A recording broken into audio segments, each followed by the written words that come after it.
Le 25 avril 2018, Vos Plebeia s'est rendu à un colloque organisé par les zapatistes et le Congrès national indigène. Le sujet portait sur la tentative de la porte-parole du Congrès national indigène, Marie Chuy, de se porter candidate à l'élection présidentielle mexicaine du 1er juillet 2018. Ce dont nous voudrions témoigner n'est pas tant des réflexions qui se sont exprimées à ce sujet, mais de la forme, des mots employés, des phrases dites, qui nous semblent relever d'une réelle révolution dans l'expression politique. Il ne s'agit pas de communication, mais de paroles de femmes et d'hommes qui s'adressent à d'autres femmes et à d'autres hommes, celles et ceux qui étaient présents et celles et ceux du monde. Le mouvement zapatiste s'interroge sur la notion de peuple, interrogation entendue dans cette question, sommes-nous un peuple ou non? Et c'est ce doute sans cesse exprimé qui donne des signes de l'intelligence, les imbéciles n'ont que des certitudes.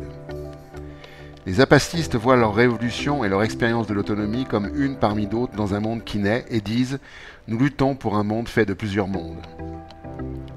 Ces révolutionnaires savent que la révolution commence par soi.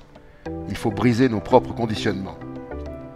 Ils disent faire appel à deux vertus dans leur lutte, patience et empathie. Apprennent jour après jour à conjuguer action et discours et affirment avec raison que l'action sans la parole est aveugle. Ils évaluent leurs expériences à l'aune de leur cœur. Nos cœurs ont grandi. Ce qui est frappant, ce sont les mots et les phrases qui décrivent leur relation aux autres, leurs frères opprimés. Ressentir les douleurs, se reconnaître dans les douleurs de l'autre, tendresse pour l'autre. Leur combat, leur lutte pourraient trouver leur essence dans cette phrase « Nous luttons pour que l'autre se manifeste dans la vie ». Ils utilisent une métaphore intéressante quand il s'agit de dire la réalité, le miroir. Ainsi, il y a des miroirs qui reflètent la réalité des pouvoirs oppresseurs et ceux qui reflètent celle des opprimés.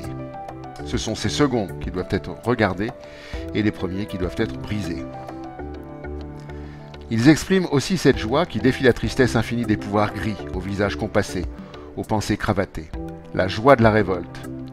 Et seule cette joie autorise chacun à imaginer les autres mondes, ceux d'après celui-ci. Joyeux, nous sommes dépositaires d'un super pouvoir de rendre l'impossible possible.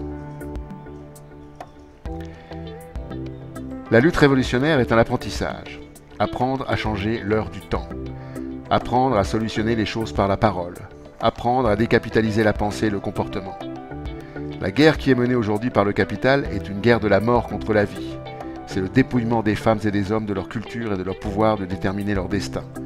Les zapatistes ne cherchent pas la défaite de l'autre, mais sont attentifs à ce que chaque graine pousse avec les autres. Les ennemis sont bien entendu désignés, le capitalisme et le patriarcat, qui conduisent à la haine et à la marginalisation. Ce sont des systèmes guerriers qui entraînent le monde dans une impasse irréversible, sans retour possible. Les zapatistes luttent par la langue, par le vocabulaire, par la sémantique, pour donner au monde qui viennent une poésie. Sans elle, ces mondes n'apparaîtront pas. Nous avons été touchés par l'humilité des propos quand il s'est agi pour eux de décrire leurs expériences et de trouver dans les échecs et les erreurs une opportunité d'apprendre, de comprendre et de progresser. Les mots, les phrases ne trompent pas quant à la réalité révolutionnaire de l'expérience zapatiste. En rupture avec le néant sémantique des tenants du néolibéralisme et des gouvernements à leur solde, il y a bien une émergence d'un nouveau monde auquel les mots zapatistes donnent accès et autorisent enfin les utopies à trouver leur lieu.